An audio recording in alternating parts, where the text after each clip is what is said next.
കൃഷ്ണൻ ജനിച്ച കഥ അറിയാമോ? മധുരയിലെ ക്രൂരനായ ഒരു രാജാവായിരുന്നു കംസൻ. തന്റെ സഹോദരിയായ ദേവകിയും വസുദേവനും തമ്മിലുള്ള വിവാഹത്തിൽ അവരുടെ 8ാമത്തെ പുത്രൻ കംസനെ കൊല്ലുമെന്നൊരു അശരീരി കേട്ടു. ഇതിൽ ഭയന്ന കംസൻ അവരെ തടങ്കലിൽ അടച്ചു.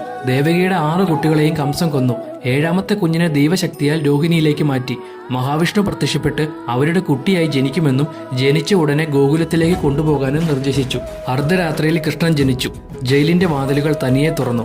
കൃഷ്ണനെ ഒരു കുട്ടയിൽ വഹിച്ചുകൊണ്ട് വസുദേവൻ കൊടുങ്കാറ്റുള്ള രാത്രിയെ ധൈര്യത്തോടെ നേരിട്ടു. യമുന നദി മുറിച്ചു കടക്കുമ്പോൾ അത് ഒരു അത്ഭുതകരമായി ഇരുവശത്തേക്കും മാറി. ശേഷ എന്ന സർപ്പം കൃഷ്ണനെ മഴയിൽ നിന്നും രക്ഷിക്കുവാൻ 10 വിടർത്തി അനുഗമിച്ചു. വസുദേവൻ നന്ദ യശോദ ദമ്പതികളുടെ അടുക്കൽ എത്തിച്ചേർന്നു. ഇതേ സമയം അവർക്കൊരു പെൺകുഞ്ഞ് പിറന്നിരുന്നു. വസുദേവൻ കൃഷ്ണനെ അവിടെ കിടത്തിയതിനു ശേഷം ആ പെൺകുട്ടിയുമായി മധുരയിലേക്ക് തിരികെ മടങ്ങി. ദേവകിക്ക് മറ്റൊരു കുട്ടി ജനിച്ച വിവരം അറിഞ്ഞ് കംസൻ എത്തി. കൊല്ലുവാനായി കുട്ടിയെ ഉയർത്തിയപ്പോൾ കംസന്റെ കയ്യിൽ നിന്നും കുട്ടി വഴുതി മാറി ഒരു ദേവിയായി പൂർണ്ണരൂപം കൊണ്ടു. നിന്റെ അന്തകൻ ഇതിനകം മറ്റൊരിടത്ത് ജനിച്ചിട്ടുണ്ട് എന്നും പറഞ്ഞു. ഇത് കംസനെ കൂടുതൽ കോപാകുലനാക്കി. ഇതാണ് ഭഗവാൻ കൃഷ്ണന്റെ ജനനവുമായി ബന്ധപ്പെട്ട കഥ.